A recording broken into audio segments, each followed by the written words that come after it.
프리미어리그에서 손흥민의 활약과 특별함이 평가받는 것은 득점 능력과 경기력뿐이 아닙니다. 손흥민이 있기 때문에 토트넘의 변화가 가능해졌다는 평가를 받고 있습니다.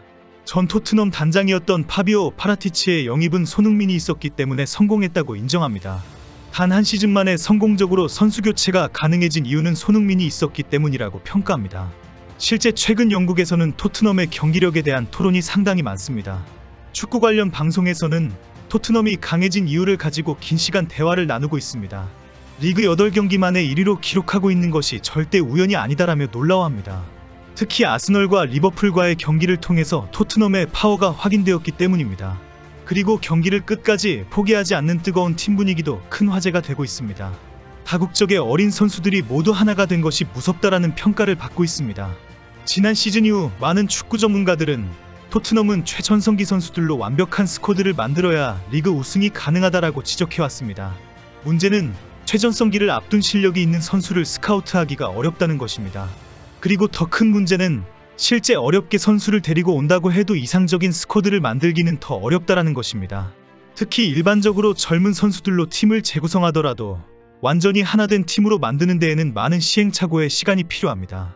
데리고 오기도 힘들고 원팀으로 만들기도 어렵기 때문에 상위권 진입이 절대 쉽지가 않습니다. 그런데 현재 토트넘은 이 어렵다는 두 가지를 모두 성공적이고 기적적으로 만들었다는 평가를 받고 있습니다. 현재 토트넘은 지난 시즌 이후 평균 연령을 3년이나 낮추었고 이런 변화는 솔직히 말이 안 된다라고 평가받습니다. 토트넘은 프리미어리그 전체 구단 중에서 거의 꼴찌로 평가받는 가장 어린 나이의 팀 평가에서 단박에 3위로 뛰어 올랐습니다. 여기에 요리스와 다이어가 완전히 빠지면 리그에서 가장 어린 선수들로 구성된 팀이 됩니다. 실제 현재 토트넘의 1선발 선수들은 손흥민을 제외하고는 모두 26세 미만입니다. 지난 루터타운과의 원정 경기에서는 수적 열세에도 불구하고 1대0으로 신승했습니다. 이 경기 이후 영국에서는 토트넘에 대한 평가가 많이 올라왔습니다. 그 중에 루턴을 상대로 선발 출전한 선수 11명 중 10명을 모두 파라티치가 데리고 왔다라는 지적이 있었습니다. 젊은 선수들을 대거 영입한 스카우터의 능력을 칭찬하는 지적입니다. 프리미어리그 등 유럽 축구에서는 선수들의 나이를 상당히 중요한 정보로 다루고 있습니다. 각 선수들의 최전성기를 비교하면서 경기력과 어떤 연관관계가 있는지 분석하기도 합니다. 경기마다 양 팀의 연령별 활동 시간을 확인해서 포지션의 취약 포인트도 찾아냅니다. 한 예로 골키퍼의 최전성기는 26.5세부터 29.5세로 평가받는데 현재 토트넘의 요리스는 36세입니다. 실제 요리스는 33세를 넘어서면서 골키퍼로서 제대로 역할을 하지 못해왔습니다. 그런데 이런 평가를 무색하게 하는 선수들도 있습니다. 지난 2021년 더 애슬리틱이 분석한 토트넘의 선수평가 기사를 보면 손흥민에 대해 흥미로운 평가가 있습니다. 그동안의 통계에 의하면 윙어의 최전성기 나이를 24.5세에서 27.5세로 분석했습니다. 더 애슬리틱은 손흥민은 윙어로서는 전성기를 지났다. 그러나 손흥민은 경이로운 신체적 형태를 가지고 있기 때문에 통계를 무의미하게 만들고 있다라고 지적했습니다. 문제는 이후 벌써 2년이 지났다는 사실입니다. 유럽 축구에서는 선수의 경기력 분석과 전망을 선수의 나이와 부상 정도 등을 가지고 평가하고 있습니다. 그런데 문제는 아무리 선수가 어리고 유망하다고 해도 원팀으로 만드는 것이 너무 어렵다는 것입니다.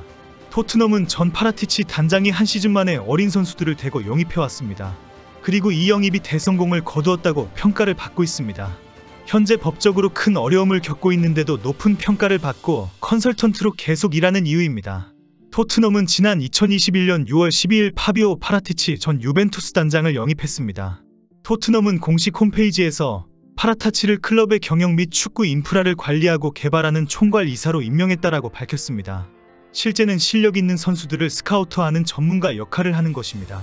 파라티치는 그동안 피롤로, 포그바, 호날두 등 화려한 선수들을 영입 성공한 경력을 인정받아왔기 때문입니다. 계약 후 레비 회장도 파라티치는 스카우트 경험이 풍부하고 경쟁력이 있는 스쿼드를 구성하는 데 뛰어난 실력을 가지고 있다라고 밝혔습니다. 그러나 파라티치는 지난 4월 유벤투스의 허위회계 사건으로 이탈리아에서 기소가 되었습니다. 결국 검찰은 파라티치에게 16개월 자격정지를 구형했습니다. 토트넘은 항소를 했지만 기각이 되면서 결국 어떤 조치라도 내려야 했습니다. 자격정지가 된 파라티치를 계속 고용할 경우 피파는 토트넘에게 승점 삭감 등의 징계를 내릴 수 있기 때문입니다. 결국 레비 회장은 우리는 법적 절차를 따른다 라며 파라티치를 해임시켰습니다. 그리고 스카우트 컨설턴트로 계약을 했습니다. 그동안 어린 선수들을 대거 영입한 능력을 높게 평가하기 때문입니다. 그러나 영국 현지에서는 파라티치의 스카우트가 성공한 이유는 손흥민 덕분이다라는 평가가 더 많습니다. 대부분의 축구 전문가들이 토트넘의 탈의실 분위기가 특별하다라는 표현을 사용하는 이유입니다. 다국적의 어린 선수들이 한꺼번에 우르르 몰려왔는데도 손흥민이 배려와 존중으로 원팀을 만들었다는 평가입니다. 토트넘의 손흥민과 같은 주장이 있기 때문에 파라티치와 같은 스카우터들이 마음 편히 어린 선수들을 찾아다닐 수가 있다는 지적입니다. 이런 상황에 어제 토트넘과 관련된 주요한 뉴스가 속보로 나왔습니다.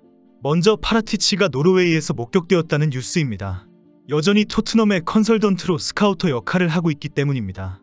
노르웨이에서는 토트넘의 파라티치가 보리에의 초신성 안토니오 누사를 지켜보았다라고 화제가 되었습니다. 18세의 누사는 10대 나이에 벌써 노르웨이 국가대표팀에 발탁되어 득점까지 기록한 공격수입니다. 노르웨이에서는 맨시티의 홀란드, 아스널의 웨데고르의 뒤를 이을 차세대 슈퍼스타로 인정받고 있습니다.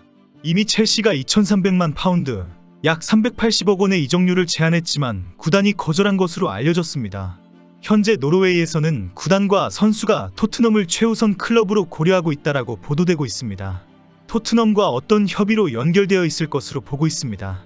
또 한 가지 새로운 뉴스는 파라티치의 사임으로 비어있던 테크니컬 디렉터로 요한난게 단장이 새로 임명되었다는 소식입니다. 그동안 파라티치가 컨설턴트로 많은 선수들을 스카우트해왔지만 토트넘이 새로운 디렉터를 영입했다는 것입니다. 요한난게는 아스톤 빌라에 재건하는 데 놀라운 스카웃 능력을 발휘했다는 평가를 받고 있습니다. 랑게는 내년 1월 아시안컵에 출전하는 손흥민, 아프리카 네이션스컵에 나서는 비수마와 사르의 공백을 메우는 것이 첫 번째 과제입니다. 축구 전문가들은 랑게 역시 파라티치와 마찬가지로 어린 선수들을 중점 영입할 것이다라고 전망하고 있습니다. 최근 토트넘이 16세, 18세까지 영입하면서 장기적으로 토트넘의 미래를 그릴 수 있는 것은 토트넘의 주장 손흥민이 있기 때문이라고 인정합니다. 팀이 새로운 선수가 들어오면서 스쿼드가 완전히 망가져버리는 경우가 많기 때문입니다. 선수들이 모두 자기의 경력을 위해서 그라운드에서 욕심을 내고 동료 선수 탓을 하기 때문입니다. 이런 부정적인 문제가 현재 토트넘에는 없다라고 모두 보는 이유는 주장 손흥민 덕분입니다. 토트넘 구단과 팬들은 리더가 누구인지가 이렇게 중요하다는 것을 이제는 절실히 깨닫고 있습니다. 주장 요리스, 부주장 케인과 다이어 시절과 너무 비교가 되기 때문입니다. 이제 토트넘은 손흥민을 믿고 장기적인 그림을 그려나갈 수 있게 되었습니다. 18세이든지 16세이든지 어린 선수라도 편안한 마음으로 영입할 수 있습니다. 그리고 어린 선수들도 내가 성장할 수 있는 토트넘으로 가고 싶다라고 욕심내는 팀이 되었습니다. 결국 리더의 솔선수범과 겸손과 배려와 존중이 이렇게 중요합니다.